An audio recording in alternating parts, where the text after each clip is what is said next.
बिस्मिल्लाहिर्रहमानिर्रहीम। अस्सलामु अलैकुम एवरीवन। कैसे हैं सब? उम्मीद है सब खैरियत से होंगे। तो माय डियर स्टूडेंट, आज हमारा लेक्चर नंबर 7 है, जिसमें आज हमने डिस्कस करना है बायोलॉजिकल प्रॉब्लम नंबर 2 के पार्ट 2 को। अब बायोलॉजिकल प्रॉब्लम नंबर 2 है क्या? Plasmodium is the cause of malaria. देखिए, डिटेक्शन मौजूद थी। क्या डिटेक्शन थी कि अगर जो मॉस्किटोज हैं ट्रांसमिट करते हैं प्लाज्मोडियम को, तो जो प्लाज्मोडियम है मॉस्किटोज में प्रेजेंट होना चाहिए। अब इस डिटेक्शन को टेस्ट करने के लिए मुख्तलिफ किस्म के एक्सपेरिमेंट किए गए। रोनाल्ड रोस एक ब्रिटिश आर्मी फिजिशियन था जो कि 1880 में इंडिया में काम कर रहा था। उसने कुछ इंपॉर्टेंट एक्सपेरिमेंट परफॉर्म किए। उसने एक फीमेल एनोफिलस मॉस्किटो को अलाउ किया कि वो एक मलेरियल पेशेंट को बाइट करे। तो फिर उसने उस मॉस्किटो को किल किया और उसने देखा कि स्टोमक के जो मॉस्किटो का स्टोमक है जिसने एक मलेरियल पेशेंट को बाइट किया है, उसमें प्लाज्मोडियम मल्टीप्लाई कर रहा है, यानी कि उसके स्टोमक में प्लाज्मोडियम मौजूद है, यानी कि मजीद फैलता जा रहा है Plasmodium. So, in order to test the above detection, Ronald Ross, a British army physician working in India in 1880s, performed important experiments. He allowed a female Anopheles mosquito to bite a malarial patient. He killed this mosquito and found plasmodium multiplying in its stomach. देखें, उसने अपने दूसरे experiment में भी यही बात सोची कि अब वो इन्फेक्टेड जो मॉस्किटो है उसको अलो करेगा कि वो हेल्दी पर्सन को बाइट करे। उसने कहा कि अगर मेरा हाइपोथेसिस सच था, अगर ये हाइपोथेसिस सच था, तो जो हेल्दी पर्सन होगा उसको मलेरिया लाजमी होगा। लेकिन उसने क्या किया कि उसने इस रिस्की एक्सपेरिमेंट के लिए ह्यूमन बींग्स का यूज नहीं किया। As the next experiment, he thought to allow an infected mosquito having plasmodium to bite a healthy person. If the hypothesis was true, the healthy person would have got malaria. But he did not use human beings for such risky experiment. अब देखते हैं कि उसने human beings का use नहीं किया, तो उसने किसका यूज किया? उसने यूज किया था स्पैरोज का। उसने स्पैरोज के ऊपर एक्सपेरिमेंट किया।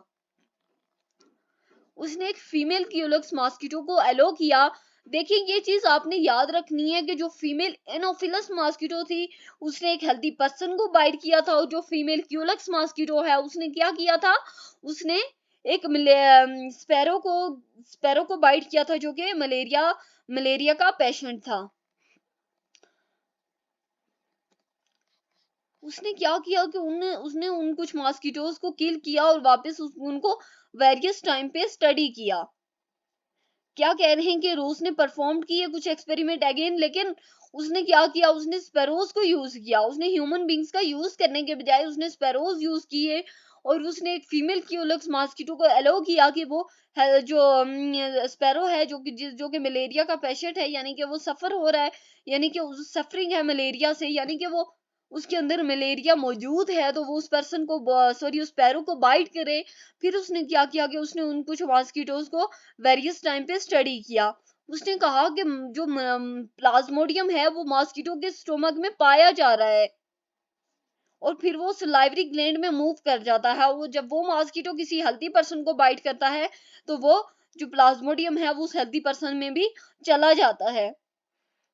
So Roos performed his experiment again but used sparrows instead of human beings. He allowed a female Culex mosquito to bite a sparrow suffering from malaria. He killed some mosquitoes and studied at various times. He found that plasmodium multiplied in the walls of mosquito stomach and then moved into its salivary gland. देखिए student, एक बात याद रखें कि जो Ronald रोस ने अपना पहला एक्सपेरिमेंट किया था, उसने एक फीमेल एनोफिलस मॉस्किटो को अलो किया था कि वो एक हेल्दी क्या कह रहे कि वो एक मलेरियल पेशेंट को बाइट करे। जब उसने एक मलेरियल पेशेंट को बाइट किया था, तो फिर वो क्या हुआ था? वो जो प्लाज्मोडियम था उस मॉस्किटो के स्टोमक में चला गया था, और मॉस्किटो वो जो जिस मॉस्किटो में प्लाज्मोडियम चला गया था, उस मॉस्किटो को किल किया गया, और देखा गया कि उस मॉस्किटो के स्टोमक में प्लाज्मोडियम चला गया है। लेकिन उसने जब दोबारा एक्सपेरिमेंट किया तो उसने ह्यूमन बींग्स का यूज नहीं किया बल्कि स्पैरोज का यूज किया, और उसने फीमेल क्यूलेक्स मॉस्किटो को अलाउ किया कि वो ऐसे स्पैरो को बाइट करे जो कि मलेरिया का पेशेंट है। फिर उसने उन मॉस्किटोज को किल किया और उनको वेरियस टाइम पे स्टडी किया। उसने देखा कि जो मॉस्किटोज हैं उनमें प्लाज्मोडियम पाया जाता है, और फिर वो सलाइवरी ग्लैंड में मूव कर गया है। उसने क्या किया कि कुछ इन्फेक्टेड मॉस्किटो को अलाइव रखा, जिंदा रखा। उसने फिर क्या किया, पहले तो उसने क्या किया था, पहले उसने ये चीज की थी कि उसने मॉस्किटोज को अलो किया था कि वो एक जो ऐसे स्पैरो को बाइट करें जो कि मलेरियल पेशेंट है, लेकिन यहाँ पे उसने क्या किया कि वो जो इन्फेक्टेड मॉस्किटोज उसने रखे थे और उसने उनको अलो किया कि वो हेल्दी स्पैरोज को बाइट करें। उसने कहा कि रोज रोज को फिर क्या मिला, रोज को अपने एक्सपेरिमेंट से ये सबूत मिला कि जो हेल्दी स्पैरोज हैं उनको मलेरिया हो गया है, यानी कि ये एक्सपेरिमेंट, ये जो डिटेक्शन थी ये सच थी कि जो प्लाज्मोडियम है वो मॉस्किटो ही ट्रांसमिट करते हैं और मॉस्किटो के जो होते हैं, मॉस्किटो होते हैं उनके अंदर प्लाज्मोडियम पाया जाता है। उसने जब इन हेल्दी स्पैरोज का वापस, इन जो हेल्दी स्पैरोज थे इनको वापस एग्जामाइन किया तो उसने देखा कि हाँ प्लाज्मोडियम इनके ब्लड में चला गया है। तो देखें डियर स्टूडेंट, एक दफा इस स्लाइड को रिवाइज कर लेते हैं कि he kept some infected mosquitoes alive and allowed them to bite healthy sparrows. Roos found these healthy sparrows get malaria. When he examined the blood of these previously healthy sparrows, he found many plasmodium in it. तो ये hypothesis proof हो गया कि mosquito transmit plasmodium and so are involved in the spread of malaria. अब human beings पे experiment किया गया। 1898 में कुछ इटालियन बायोलॉजिस्ट थे, उन्होंने एनोफिलस मॉस्किटो को अलो किया कि वो मलेरियल पेशेंट को बाइट करें। देखिए ये आपके पास एक शॉर्ट क्वेश्चन आ सकता है कि बायोलॉजिकल प्रॉब्लम नंबर 2 जो है उसके ऊपर किस किस्म के एक्सपेरिमेंट किए गए ह्यूमन बींग्स पे।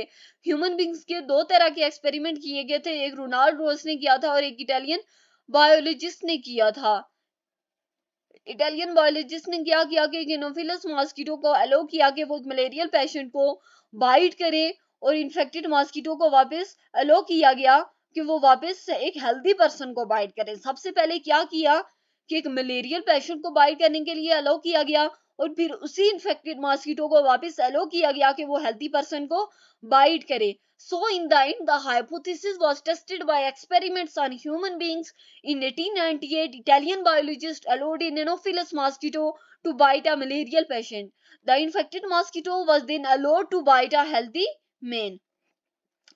तो person later became ill with malaria, तो जो शख्स था वो बाद में मलेरिया का पेशेंट बन गया। तो माय डियर स्टूडेंट देखे ना, आखिर ये एक्सपेरिमेंट, ये जो हमारे पास हाइपोथेसिस डिटेक्शन मौजूद थी वो ट्रू साबित हो गई कि जो मॉस्किटोज हैं वही है जो कि मॉस्किटो ट्रांसमिट करते हैं प्लाज्मोडियम को, और उनमें जो होता है उनके स्टोमक में, उनमें मॉस्किटोज में पाया जाता है प्लाज्मोडियम। और जब मॉस्किटोज मलेरियल पेशेंट को बाइट करते हैं तो प्लाज्मोडियम उनकी बॉडी में चला जाता है और फिर वो सलाइवरी ग्लैंड में मूव कर जाता है, और जब वो इन्फेक्टेड मॉस्किटो जाके किसी हेल्दी पर्सन को बाइट करेंगे तो फिर क्या होगा कि जो प्लाज्मोडियम होगा वो उन हेल्दी पर्सन में भी चला जाएगा और जो हेल्दी पर्सन होंगे वो भी मलेरियल पेशेंट बन जाएंगे। तो अपने आप को बचाएं my dear student, nuts use किया करें, अपने रूम को बंद करके रखा करें ताकि मच्छर आपके रूम में ना हो सके। इसके अलावा मुख्तलिफ किस्म की स्प्रेज होती हैं वो यूज किया करें ताकि आप इस किस्म की बीमारी से बच सकें। So in the end, the hypothesis was tested by experiment on human beings. Italian biologist ने किया था 1898। इसमें हमने टोटल 3 तरह के एक्सपेरिमेंट पढ़े हैं, 2 ह्यूमन बींग्स पे पढ़े हैं और एक स्पैरोज पे पढ़ा है। स्पैरोज पे क्या किया था, स्पैरोज में एक फीमेल क्यूलक्स मॉस्किटो थी जिसको अलो किया गया था कि वो एक मलेरियल स्पैरो को वो कह रहे बाइट करे और फिर वो एक हेल्दी स्पैरो को बाइट करे। तो फिर वो जो हेल्दी स्पैरो था वो भी मलेरियल, उसमें भी उसको भी मलेरिया हो गया था। तो ये जो था इस तरह से ये चीज कंफर्म हो गई तो के मॉस्किटोज जो होते हैं वो प्लाज्मोडियम ट्रांसमिट करते हैं और वो मलेरिया के स्प्रेड की वजह बनते हैं। तो डियर स्टूडेंट, आपको इस बात की समझ आई है कि हमने क्या कहा था कि Plasmodium is the cause of malaria. इस एक लाइन पे हमने इतनी बहस की है, इसके लिए हमने ऑब्जर्वेशंस कलेक्ट किए, फिर क्या हुआ उन ऑब्जर्वेशन पे हाइपोथेसिस किए गए, हाइपोथेसिस बनाए गए, फिर डिटेक्शंस ड्रॉ की गई, फिर उस डिटेक्शंस को टेस्ट किया गया। देखिए उस डिटेक्शन को टेस्ट करने के लिए मुख्तलिफ किस्म के एक्सपेरिमेंट किए गए। उनमें से जो जो एक्सपेरिमेंट किए थे उन एक्सपेरिमेंट से ये साबित हुआ कि जो मॉस्किटोज हैं वही प्लाज्मोडियम को ट्रांसमिट करते हैं और मलेरिया के स्प्रेड की वजह बनते हैं। थैंक्स फॉर वॉचिंग, मिलते हैं नेक्स्ट वीडियो में।